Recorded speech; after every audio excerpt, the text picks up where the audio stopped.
I still remember the moment my daughter-in-law smiled at me across the dinner table and said, sweet as honey, "Margaret, maybe it's time you let younger people make the decisions now."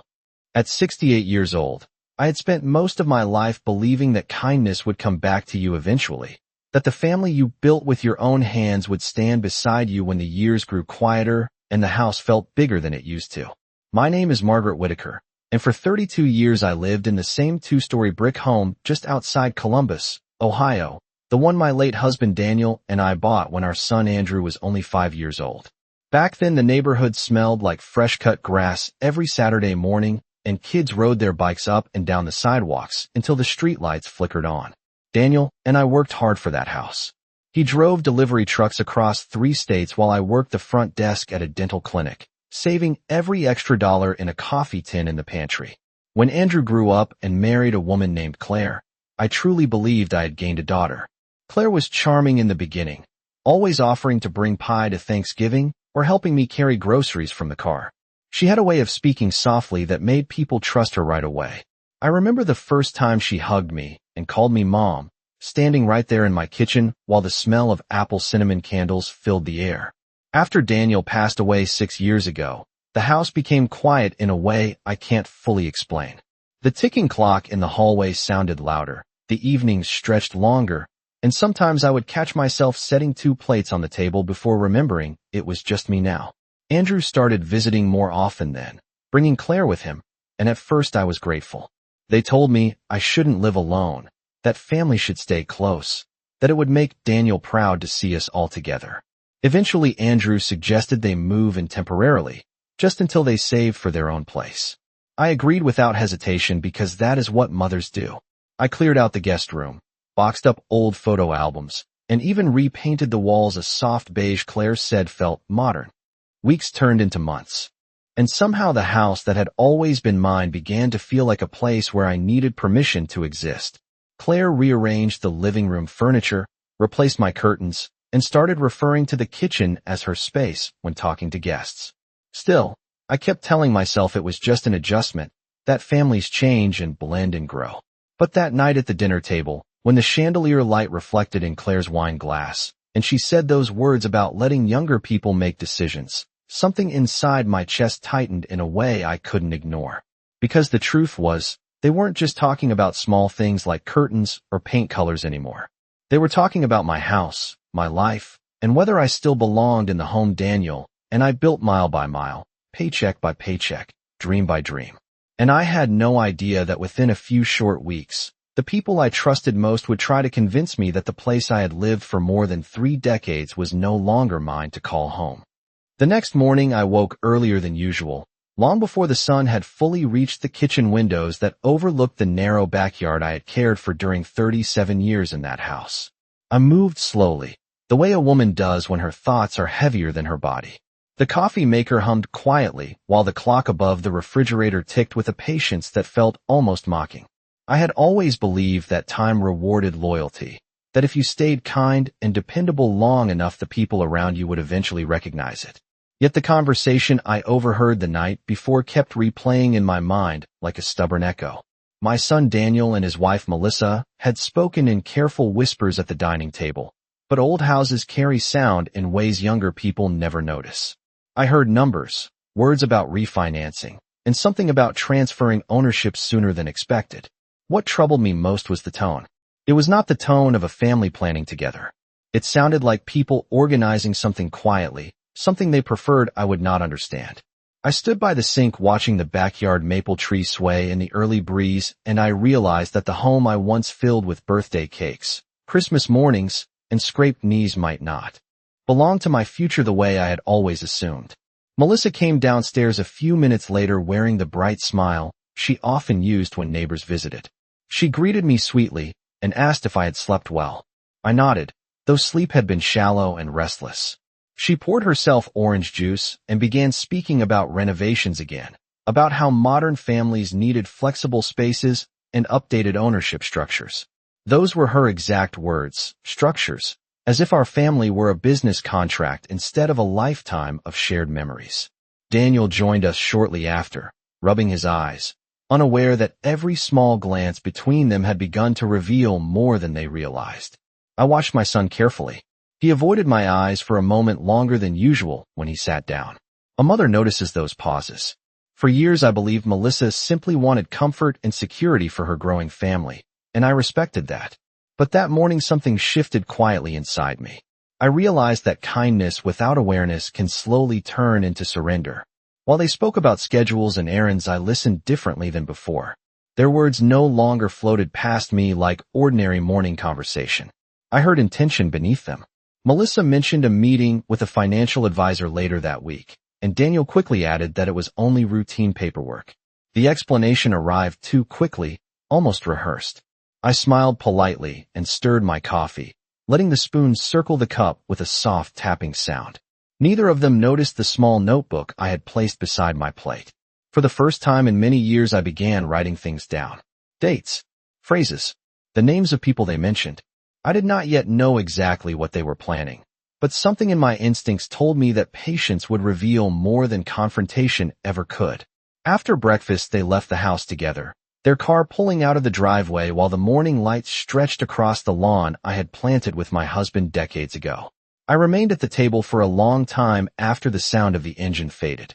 The house was quiet again, but the quiet no longer felt peaceful. It felt like the calm space where a woman begins to understand that the story of her own home might be changing, and that she must pay attention if she wishes to remain part of its ending. After they left that morning, the silence inside the house felt different from the quiet I used to enjoy.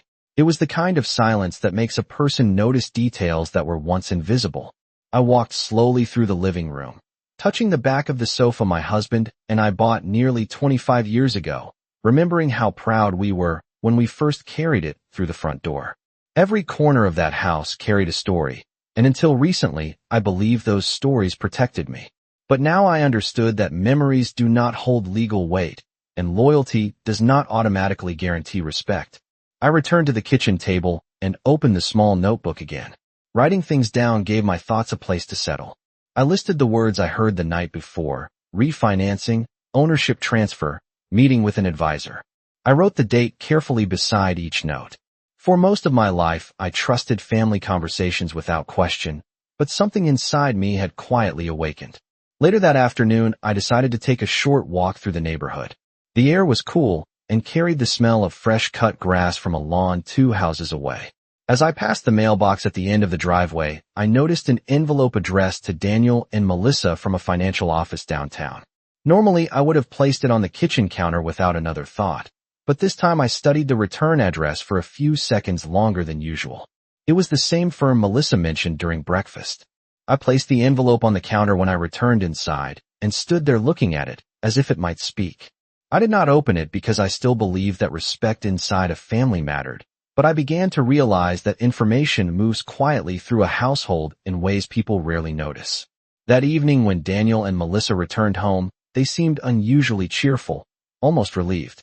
Melissa spoke excitedly about future plans for the house, mentioning remodeling the downstairs area and converting the spare room into a home office. She described everything as though the future of the house had already been decided. Daniel nodded along, smiling in a way that looked supportive yet slightly uneasy. I listened carefully while pretending to focus on setting the dinner table. The more Melissa talked, the clearer something became to me. Their plans included every detail of the house except one important question. No one had asked where I fit into that future. I felt a small ache in my chest when that realization settled into place. Still, I kept my voice calm and asked simple questions, the kind that sound harmless but reveal more than people expect. Melissa answered quickly, explaining that paperwork would make everything more organized and easier for the family long term. Organized was the word she used this time. I noticed Daniel glance at her before adding that it was all routine. That word again, routine. The repetition sounded practiced. Later that night, I returned to my room with the same quiet notebook in my hands.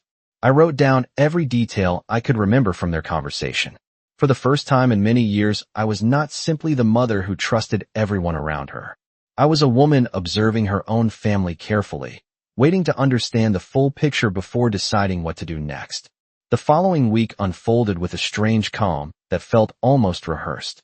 Daniel and Melissa continued their daily routines as if nothing unusual was happening, yet small details kept confirming the quiet suspicion growing in my mind. Melissa spent more time on the phone in the afternoons, stepping outside to the back porch when she thought I was busy in the laundry room. Daniel began coming home later from work, often mentioning brief stops at the bank or quick meetings he had forgotten to tell me about earlier. None of these things were dramatic on their own, but together they formed a pattern that a mother could not ignore. One afternoon, while organizing old documents in the hallway cabinet, I found the original folder that held the house paperwork from when my husband and I first bought the property. The folder was thick and slightly worn, filled with records that dated back decades. I sat at the dining table and carefully reviewed each page, reminding myself of the decisions we had made long ago.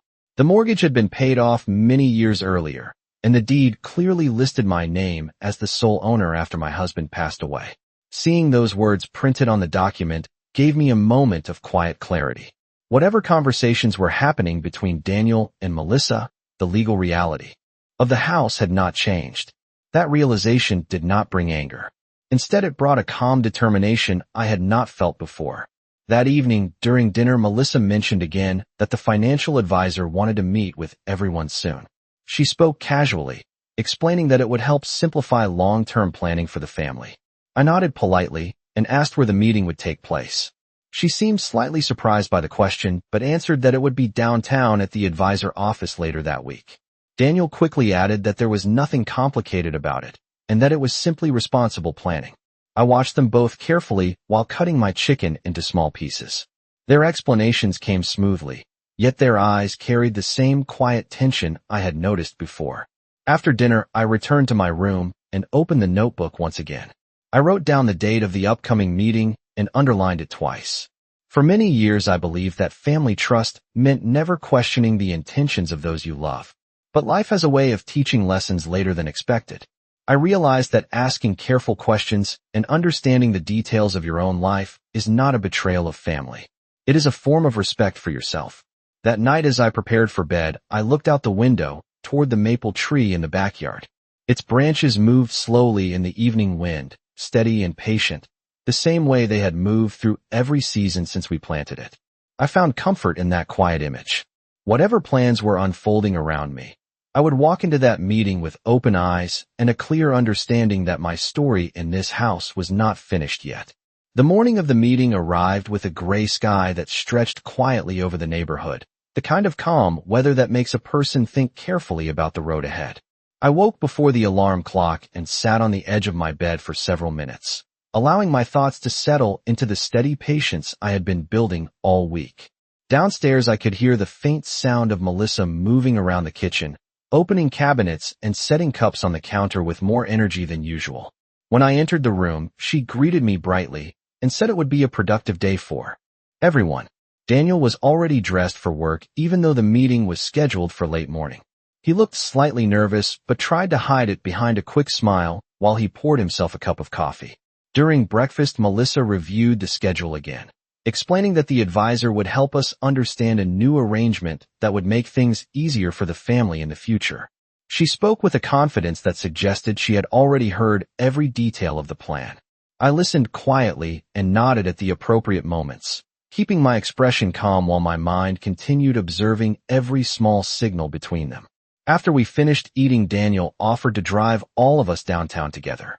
The ride was only about 20 minutes, yet the car felt unusually silent as we moved through the morning traffic.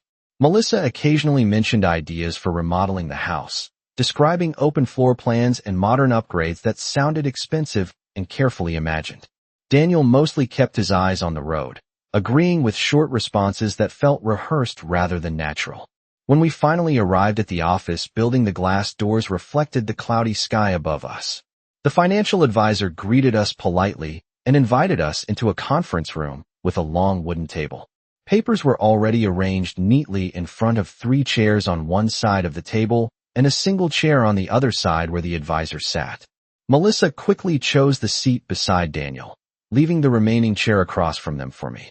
As we settled into our places, the advisor began explaining that the purpose of the meeting was to discuss future property management and long-term security for the household. His voice was professional and steady, the voice of someone who had likely delivered similar presentations many times before. He slid a folder gently across the table toward Daniel and Melissa first, giving them a brief moment to review the documents. I noticed how comfortable they looked reading those pages, as if the information was already familiar. Then the advisor turned toward me with a polite smile and placed another copy of the paperwork in front of my seat. I opened the folder slowly and allowed my eyes to move across the first page with careful attention. Even before finishing the paragraph, I could see the direction of the proposal clearly. The document described a transfer of property management authority that would gradually shift control of the house into Daniel and Melissa's name under the explanation of simplifying future financial planning. I closed the folder gently and folded my hands on the table, feeling the quiet strength of preparation settle inside me. For the first time since these conversations began, I was no longer listening from the shadows of my own home. I was sitting directly in front of the plan they had hoped I would accept without question. I kept my hands folded on the table for a moment after closing the folder, allowing the quiet of the room to stretch just long enough for everyone to feel it. The advisor continued speaking in a calm professional tone, explaining how transferring management authority would make future decisions easier for the family and prevent complications later in life. His words were carefully chosen and polite, but the meaning behind them was very clear. Across the table, Melissa listened with a confident expression while Daniel nodded slowly beside her. They both looked at the papers again, as if expecting that I would simply follow the path they had already prepared. I lifted the folder once more and turned the first page slowly, giving myself time to read every line without rushing. The language described a gradual restructuring of property control, beginning with shared authority and eventually allowing Daniel and Melissa to manage the home entirely. The explanation focused on convenience and long-term planning, yet something important was missing from the document. It did not describe what would happen to me in that future. When the advisor finished his explanation, he finally paused and asked if we had any questions. Melissa answered first with an easy smile, saying that everything looked very clear and well organized. Daniel agreed quietly and glanced in my direction as if waiting for approval. I noticed the small tension in his shoulders, the kind a mother recognizes immediately. I took a slow breath and spoke calmly, thanking the advisor for the explanation and for taking the time to prepare the documents. Then I asked a simple question. I asked him to show me the section that explained how my ownership of the house would be protected under this arrangement. The advisor blinked once and began flipping through the pages carefully. Melissa shifted slightly in her chair, while Daniel leaned forward to read more closely. After a few seconds, the advisor admitted that the proposal assumed a cooperative family agreement in which management authority would be shared voluntarily. I nodded and let the room remain quiet again before speaking. I explained gently that the house had been purchased decades ago by my husband and me, and that the property deed currently listed only my name. I told him that any changes involving ownership would require careful legal review on my part before I could consider signing anything. My voice remained steady and respectful, but the meaning was unmistakable. Melissa tried to respond quickly, explaining that the arrangement was only meant to simplify things and avoid confusion in the future. I listened to her explanation without interrupting, then closed the folder once more and placed it neatly on the table. I said that I appreciated the intention to plan ahead, but decisions about my home would not be rushed in a single meeting. I also mentioned that I would prefer to consult my own legal advisor before moving forward with any discussion about property management. The room grew noticeably quieter after those words. Daniel looked at the papers again, then at me, and for the first time since these conversations began, he seemed to understand that I had been paying attention far more carefully than anyone expected. That evening I sat alone at the small oak table in the guest room that my friend Linda had insisted I use for as long as I needed. The house was quiet except for the steady ticking of the kitchen clock and the distant sound of a car passing every few minutes along the suburban street. In front of me lay the neat stack of documents the attorney had printed earlier that afternoon. For the first time in weeks, I felt something stronger than hurt or confusion. I felt clarity. All those months when my daughter-in-law insisted she was simply helping organize the finances suddenly made perfect sense. The transfers, the new joint account, I never fully understood. The way she gently guided my son to say that it would be easier if she handled the paperwork. I had trusted them because I believed family meant protection, not strategy. But the numbers on those pages told a different story, and numbers do not lie. The attorney had explained everything slowly, making sure I understood each step. Several withdrawals had been moved from my retirement account into a separate investment account that I had never authorized.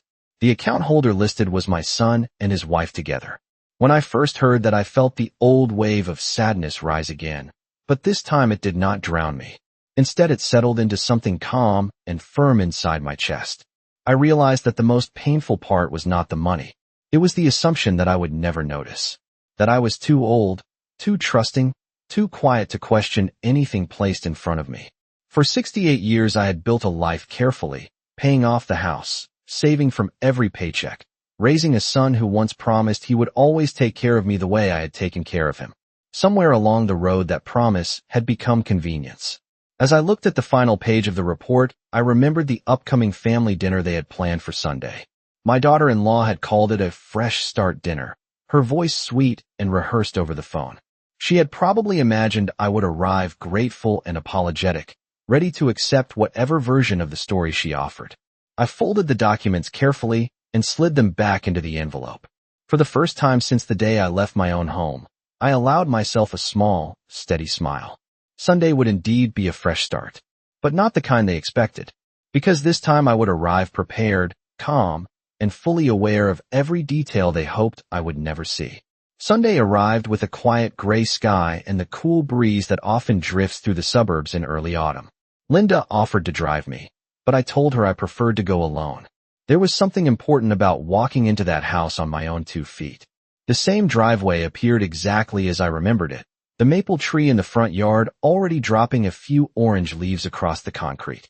For a moment I sat in the car and looked at the house that had once been mine, the place where I spent 35 years building memories, raising my son, and believing I was creating a safe future for all of us. I stepped out slowly, holding the envelope close to my side, and walked up the familiar path to the front door. The sound of voices and soft music drifted from inside. When the door opened, my daughter-in-law greeted me with the same polished smile she used whenever guests were around. She wrapped her arms lightly around my shoulders as if nothing had ever happened. Her perfume was the same one she always wore during holidays. She said she was glad I decided to come because the family had been worried about me. I looked past her into the dining room where my son stood beside the long table, speaking with 2 cousins who had also arrived for dinner. The table was decorated with candles and a large bowl of fresh flowers, arranged in the careful style my daughter-in-law often used when she wanted everything to appear perfect. My son noticed me and walked over quickly, his expression carrying a mixture of relief and nervous energy. He said he was happy I came and that tonight would give everyone a chance to clear up misunderstandings. His words sounded practiced, like something he had repeated in his mind before I arrived. I nodded politely and stepped inside, taking a seat at the far end of the table where a place setting had been prepared for me. For several minutes the conversation stayed light and ordinary. Someone mentioned the weather, another cousin spoke about a new job, and my daughter-in-law poured drinks while smiling as if the evening were nothing more than a pleasant family gathering. I watched quietly, listening to each voice around the table, noticing how easily everyone played their roles. Eventually my daughter-in-law clinked her glass gently with a spoon and said she wanted to say something before dinner began. She spoke about family unity, about forgiveness, and about how misunderstandings can happen when emotions run high. Her tone was warm and confident, as though she were offering a generous solution to a problem that had never been her fault. When she finished speaking, she turned toward me with that same carefully measured smile and asked if I would like to share my thoughts so the family could finally move forward together. For a brief moment the room fell completely silent. I placed my hands calmly on the table, reached for the envelope beside my plate, and looked around the table at every face waiting for my answer. By the time the evening sun settled behind the maple trees at the edge of the neighborhood, the house that once felt like it no longer belonged to me had begun to feel different. Not because anyone suddenly offered kindness, and certainly not because apologies had appeared out of nowhere. The difference was quieter than that. It came from the calm certainty sitting in my chest, the kind that only arrives after a person stops begging to be respected and finally begins to claim their dignity. At 68 years old, I had spent most of my life believing patience would solve everything. I believed sacrifice was the price of keeping a family together. I believed that if I stayed gentle long enough, people would eventually remember the love that built the home they were standing in. But that belief had been carefully dismantled piece by piece over the past months, mostly by the woman who married my son and slowly convinced him that I was nothing more than an inconvenience.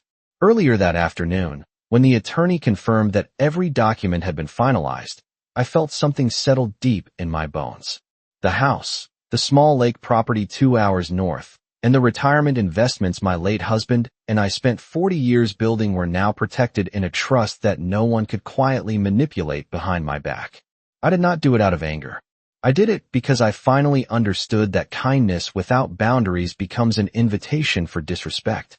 When my son and his wife walked through the front door that evening, they carried the same careless confidence I had watched grow inside them for months. They believed the future of this house was already theirs. I watched them the same way a person watches a storm pass across a field, knowing the wind will move on eventually. My daughter-in-law spoke first, her voice light but sharp underneath. She asked if I had thought any more about moving somewhere smaller, somewhere more appropriate for someone my age. The sentence floated in the air like it had many times before. In the past, those words used to sting because they carried the quiet message that I was no longer welcome in the life I helped build. This time I simply folded my hands on the kitchen table and looked at both of them with a calm that surprised even me.